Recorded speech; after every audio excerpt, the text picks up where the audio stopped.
Hello, this is the final project presentation for Group 3. Group 3 was Michael Waring, Elijah Vargas, Daniel Roberts, and Edward Monogue.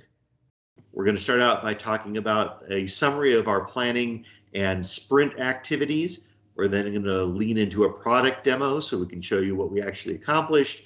And then we're going to do a little development retrospective where we show off some features of the code that we wrote and discuss some of the challenges that we faced in doing development on this project. Our product vision was to provide a seamless experience for customers to search for, purchase, and monitor their flight status through an all-encompassing flight reservation application. Airlines would be able to utilize the system to manage their reservations, their ticket sales, cancellations, and agents' performance. The interface would provide accurate information about flights and customer status in real time. This is our use case diagram. This is pretty short and sweet and easy to follow. We have one person or one actor represented here, which is the flyer. And the flyer should be able to manage their profile, search for flights. Sorting flights is an extension of searching flights so that they can sort by price if they like. They can also make reservations, pay within the app. They can save payment for later use if they want to make more reservations. And they can also receive notifications for flight cancellations and updates. And the next one, we have the airline dashboard. There are two actors here. There's the airline manager and an agent. An agent is a person who, kind of like Expedia.com, that would sell tickets. They're each able to manage their own profiles and manage bookings. The airline manager pushes out notifications for cancellations, and both can get reports respective to their needs. So for our product backlog, we started with the user stories, and we came up with what we would need to create to make this app happen. And essentially, we needed the UI, the reservation system and purchase system, a dashboard, a database, and then an API. And once those things were established, we could meet our acceptance criteria and create the application that we had the vision for.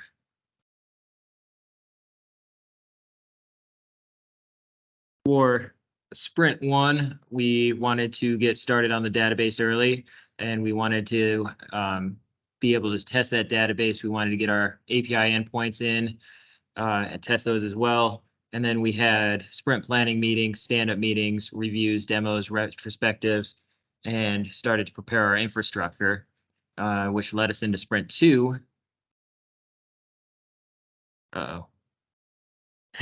Where we actually got started on the UI for the application. During Sprint 2, we completed all of the UIs. We also were able to start testing of the UIs, and we started the implementation of code to make it so that those UIs actually provided functionality. In addition, we had our sprint meetings, our weekly stand-ups, our demos, our reviews, our retrospectives, and we had some testing of the application as well as some final tweaks. Okay, so having told you what we set out to accomplish, let's show you what we actually did accomplish during our project this class. Okay, so here is our application running in our Android emulator. We decided to do this project in Android because it was supposed to be a mobile application. This created some challenges for us that we'll talk about later, but main menu screen, there is a login UI designed, but unfortunately we did not have time to wire that up to a database, and we'll discuss why in a little bit later. So this doesn't actually go anywhere, but we did create a UI for that. The first use case that we managed to get accomplished is our search for airline flights. So we've got the ability to select a departure city, a destination city, and a date of departure. The departure city, I'm sorry, the date of departure is not being used right now for searching for flights because the way the data was randomly generated, we'd get no results almost any time if you chose a date of departure. So we're not going to filter on that today, but we're going to show off, for example, that if we select flights from Dallas to Boston and say search, we've got two search results. They show the flight ID, they show the departure date, and they show the price of the flight.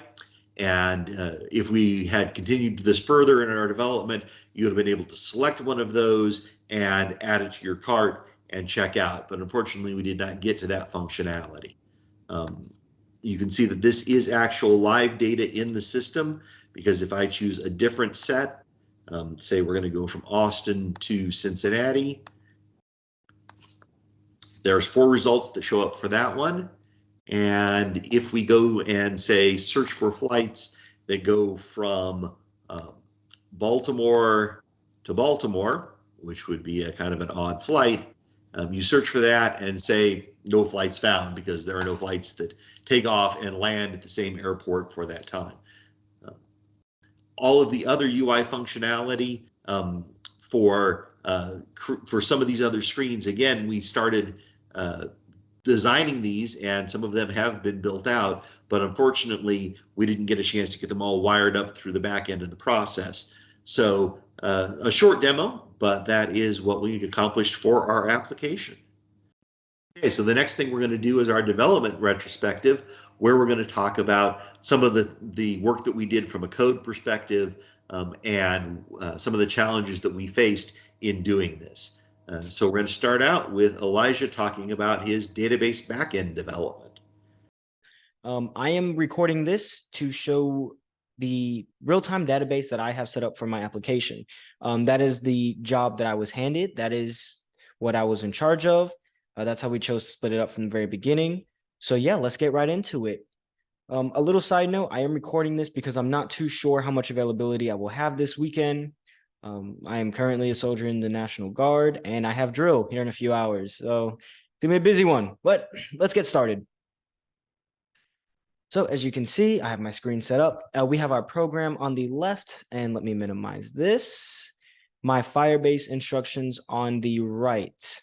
Now, what I'm going to do is I'm going to go by the instructions, and I'm going to explain how I had set this up from beginning to end. So the very first thing was I had followed the instructions on the Firebase site and installed the proper directories and dependencies.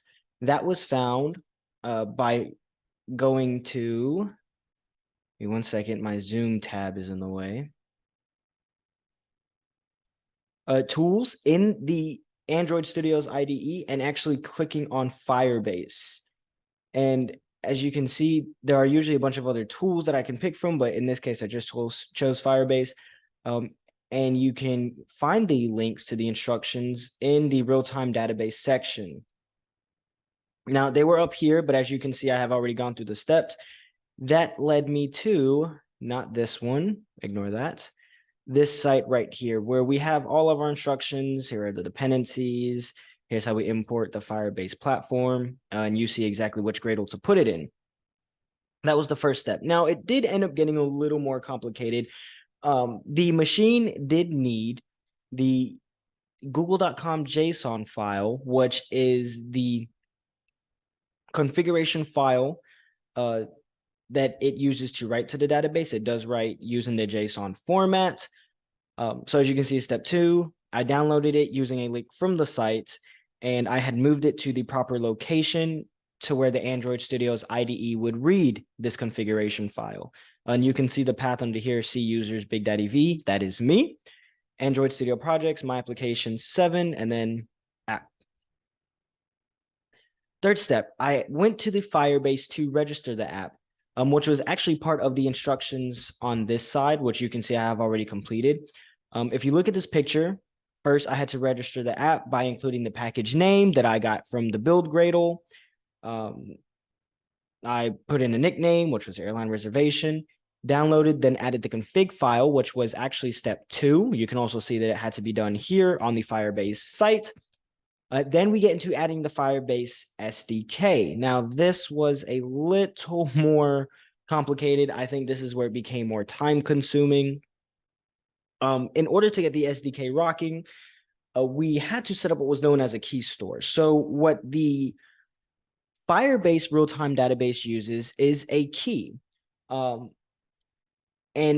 what you have to do is install the key store using the terminal here. And actually, so as you can see on the right side, I have the command keys tool list, alias, blah, blah, blah. This command in white, I had to copy it into the terminal. Now, when I was initially trying it, I didn't understand how it worked and it was erroring out. So upon doing more research, I learned what the key store was. And as you can see from my instructions here, I had followed the steps that ChatGPT has given to me. So I had to set up the key store tool by setting up my environmental variables, which you can see are down here. It is very important for Windows machines when they are running particular programs to use their environmental variables. I have seen this in the enterprise environment. There is a company named PTC, and what usually happens is if you have a specific key, a license, or something that requires some type of authentication / configuration, it will be read through these variables. So I went to, give me 1 second, environmental variables, and I had to add them to the system variables. So here you see Java home, C program files, Java JDK 19. And then I actually had to add, 1 second. I had to edit the default path variable. So the path variable has a few different things that's used. As you can see, System32, PowerShell, OpenSSH. I had to add the bin folder because this is actually where the JDK or the key store is read from, which you will see in the following command. So now that I had configured my environmental variables, I had installed the proper configuration file, I now needed to go to the terminal and allow the key to be created in these locations with the key store JKS file. So that is what this command right here is used for. One of the mistakes that I made in the beginning was I was trying to use the Android Studios terminal when the whole time after having the proper setup, I should have been using the PowerShell terminal. So give me 1 second to sip my tea. Oh yeah. As you can see, like I said, my name is Big Daddy V. I use the key tool command. We generate the key. We create the key alias, which is the name, Big Daddy key. The key algorithm that we used was RSA.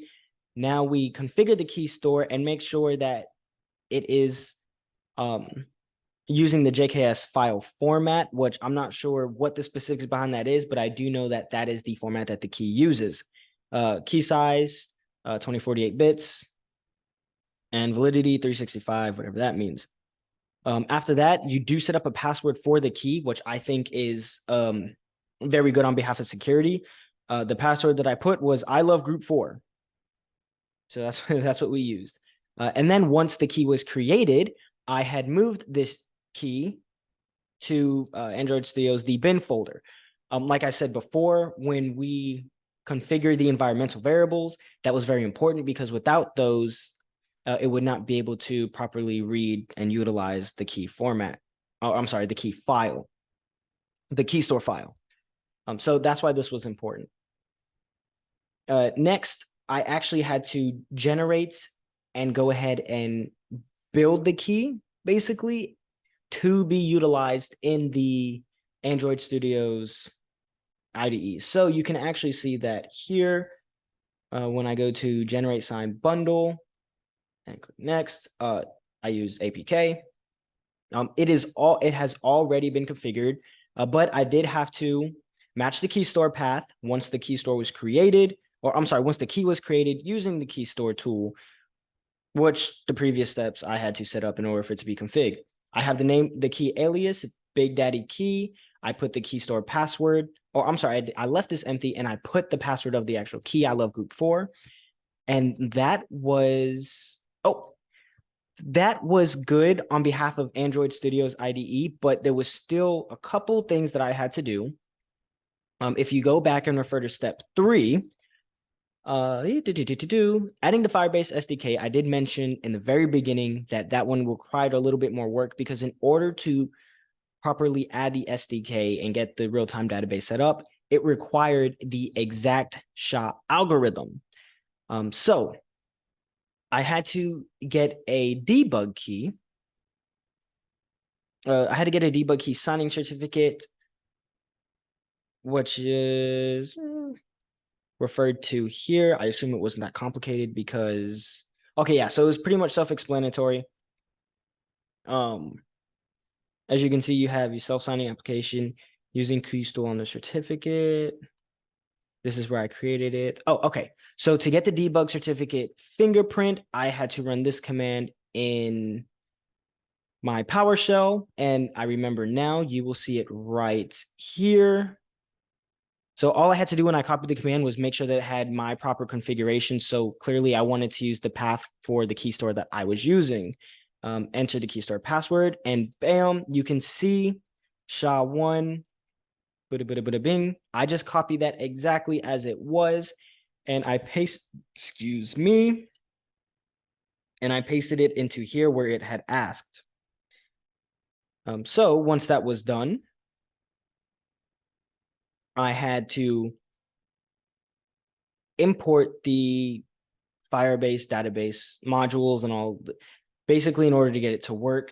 I had to import what I needed. Now, database reference is used to actually reference the things you have in the database. And of course, you have to import the actual database itself. So that's what you're seeing here. Very important that it was in the main Java file directory, because if you try to run it in a random directory that you made, it will not work. I was trying that for days, and I did not know that was the problem until I had read somewhere in very small letters that it had to be in the main file. So in the main file, in the main activity class. And as you can see, here's the code. So we can now start getting into the nitty gritty. Now, let me show you the database in actual work. Since creating this, I have made some configurations, because before I just had a user, but I also wanted to make sure that I can show that the database in real time will import emails, usernames, and passwords. So as you can see here, we have the get reference variable / module installed. So we can now utilize this, make our variable, get the reference from the database. The path is going to match what we created here. So as you can see, I can add one and say that I want a new path to be something like big head. I want a big head path, right? And I would just make a reference for that. So I would then have to call it to write in the real-time database by calling the reference variable that I attach. So let's say I want to change the email to elijah@yahoo.com. Want the new password to be password 123. Instead of Big Daddy, we will say Big Mama, right? Once we run the application, as you can see, pardon me, the real-time database works almost instantly, and the application is successfully running. And I would input my email and anything that I would feel the need to. So that's pretty much it for my part. One more thing, I would like to note that, let's say this password directory repository, I think is the right word for the database, I forgot. But let's say this one didn't exist. Let's say we didn't have it, but we were writing a password in the actual code. The cool thing about the real-time database is the fact that if it reads that there should be a repository that it's writing to. So as you can see, I have a get reference for a password, but I don't necessarily have a password repository set up. It will automatically in real time go ahead and configure that for you in the database. Bam. Absolutely amazing. I'm going to stop screen sharing. Now, that concludes my portion of the project. I think it's very important to note that there's a couple of things. The first thing being that this is not under the assumption that every single client or application or every single machine that is using this application, especially because it is a mobile application, is going to have the exact same configurations or files and everything and keys installed on their machine. Theoretically speaking, and I actually think quite legitimately, what would ultimately happen is when we deploy the application, we would have a main system / main systems that are connected to the key and are running the variables and have everything installed that they need. And they would just pull the data from a centralized server. That's one. The second thing being that because of time, because of environment, because of just the nature of this project, we wanted to show how the database works, and we wanted to show the fact that it does work. But as far as taking it to the absolute maximized extent that it could have been, which would have taken a lot more time, a lot more communication, a lot more focus, we just wanted to show proof that we have it. Just as part of the project, it was part of our sprint. And in terms of security, in terms of functionality, the database is there and it is connected to the application.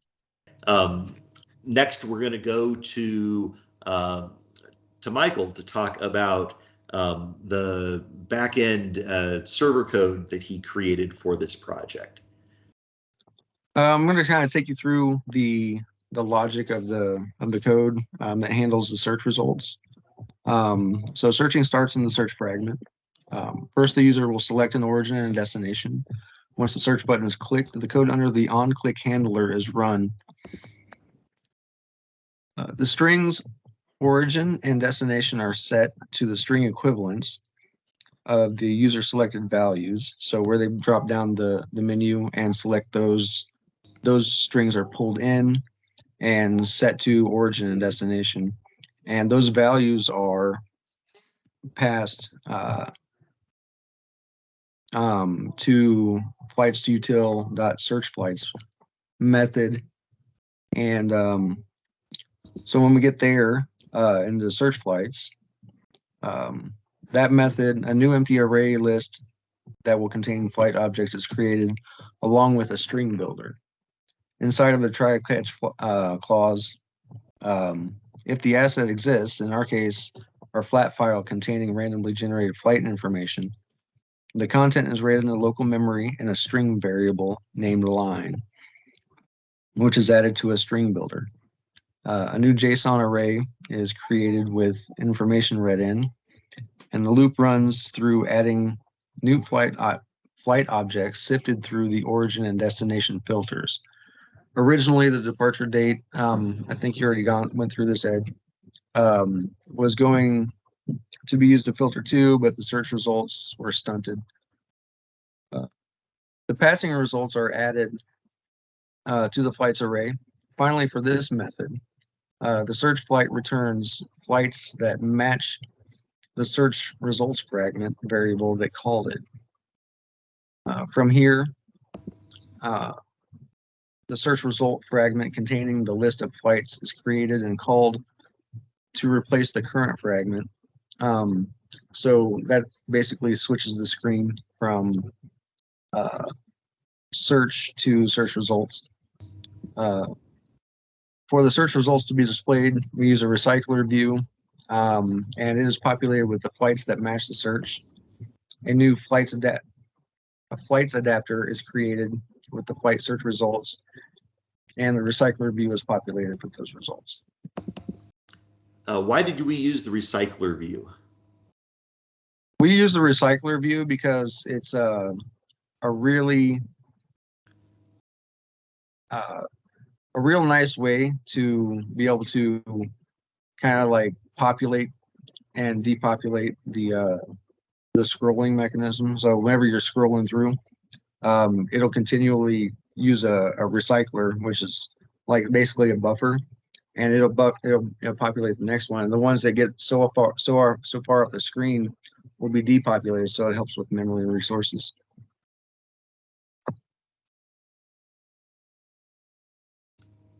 Okay, excellent.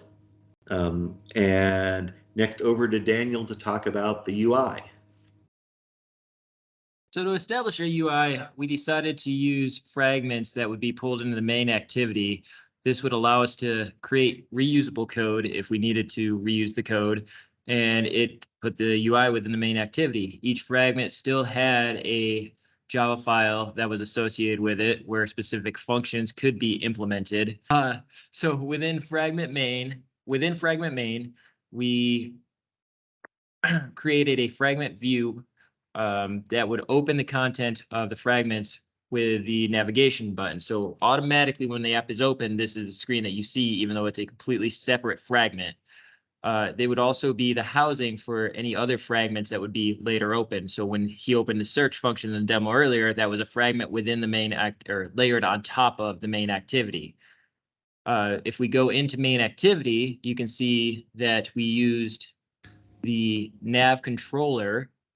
Within the main activity, nav controller was established, which allowed for the transition between different fragments. So by creating that, we are able to then map the fragments to the location that we want to move to. Within the nav controller, we're able to create the connections between fragments. Once the connections are made, they can be added to the Java code in order to swap between different fragments. So for example, within the search fragment, the actual Java file, the fragment transition is bound to a button on click. And then once that button is clicked, it will navigate to the next fragment via the RID action, which was created through mapping it. We had a lot of issues trying to find a good way to swap fragments. Most of the online research and even the Android development website yielded ineffective ways of doing it. We considered using activities, but that was against best practice. So we settled on using the navigation tool, which ended up working out fantastically. So this is back to Edward. I unfortunately was on work assignment for a good portion of this class and didn't have access to our code base, so I did not contribute as much as I had hoped to, and probably is not as much as I should have to this project, but I did manage to get a few things done. One of the things that I got done was in the flights adapter that was previously mentioned. When it goes to get the flight view holder data, you can see that in the else case, we came in and said, yeah, let's set up our flight ID and our departure date and our text. But I added the code to say if the list is empty or if it's null, then I'm going to set the no flights found text. In order to get that to display in the item count, I needed to say if our flights list was empty, we actually have one item that we want to display, so the recycler view would show that one item with the text, no flights found. Aside from that, I did some UI cleanup on the search results page. One of the things that we struggled with the Android development environment and something that's not easy to manage, unfortunately, is the way it does its layout, how you bind items relative to each other. So in the search results fragment, this actually uses another fragment within it that is the flight information, the flight item. So this has a bunch of items that you can see there. Inside of that is the flight item with the flight ID and departure date, and then it uses that fragment to repeat over and over and over again to populate the items in that recycler view. So that is the code behind our application. And then we're going to wrap up with talking about some of the development challenges. So I'll begin with this one. And the biggest development challenge for me, aside from being unavailable for a good part of the class, is that none of us, when we started out, really had done any Android development. This was coming in cold for us, And while we had all taken the mobile applications class at CTU earlier, that was a very, very simple project and didn't really get into the details of how we do all the navigation and all the things that we needed to do for this class. So that was a big challenge for us. And in true Agile fashion, we adapted as the team went on. When we encountered challenges, we tried to overcome the challenges, do more research, refactor as needed. And that's something that some of the other team members will address here. So even though the end product doesn't have a lot of functionality in it, I think that we did a whole lot of research and learned a whole lot about Android development and databases as we went through this. Let's have the other team members chime in on this topic. So I absolutely agree. There was a ton of learning. It was a great learning experience. Well, we definitely started off really slow because of the lack of knowledge for Android. We did manage to do a whole lot of research on UI, on the backend database, on how to get things just to operate. So in that regard, it was very successful. Yeah, I'm right there with both of you. That Android, that first class made it kind of look simple. A lot of the code was provided using on-click handlers and things like that. That was still familiar, but that was pretty much it. But I mean, if you scroll up just a little bit on the files view, I mean, you'll see that we actually do have quite a few classes built out that we could have used given just a little bit more time. And I think that's another thing is it was such a short couple of sprints that a lot of this that was built out in the first sprint we didn't quite get to use. So whether that was time wasted or if this would have gone on longer, that would have put us time ahead. I'm not sure which way to look at it, but there's a lot there that didn't get implemented that does exist within the code base that within just maybe in one more sprint we could have really knocked this out of the park, because a lot of it would have been just cutting and pasting a lot of functionality that already exists within the search functionality. Excellent. And Elijah, I know that we had initially thought about using Mongo database and then switched to Firebase, and you outlined some of the very complicated steps in getting that working. From your perspective, how did you feel about how the development went and the challenges we faced? There was definitely a good set of technical challenges. I really feel like you guys took the words out of my mouth on that one. From the database perspective, it really was a matter of it was a challenge from the get-go, because we never considered how different databases and database management systems would operate in different ways. I think one of the things that Michael talked about is we did have classes on very similar topics, but at the end of the day, a lot of these things did not touch past controlled fixed curriculum on a surface level. Once you get out of the uh, just basic expression, basic definition understanding, and even theoretical concepts, and you start getting into a legitimate programming environment, there's a lot of challenges and a lot more of wow, had no idea. Like for example, originally we were going to utilize a MongoDB Atlas NoSQL database, and we were hoping that it would uh, right on its own. But then as we moved into the Firebase real-time database, we learned that we would have to download JSON configuration files. We would have to install environmental variables and key stores, and we would actually have to utilize a particular client or machine. So yeah, it was it was very, very, very interesting. But then again, when you throw in the crunch time and also the fact that we're coming up with our own standards, and I think that was what made this so difficult. Was this project in which we used the agile methodology to approach is given to us within the matter of a few paragraphs. So when you when you take that and you say, hey, you can use anything that you want that's open in this world. There's definitely a lot to learn in a very short amount of time. But in terms of database, that was absolutely a challenge. Absolutely. Yeah, and I just want to conclude then by saying how much heroic effort Michael and Elijah and Daniel put in on this project to get it to this point. It was truly astounding how much they did manage to get accomplished, and I think that that they deserve all the kudos in the world for that. So that wraps up our presentation for our Team 4 project.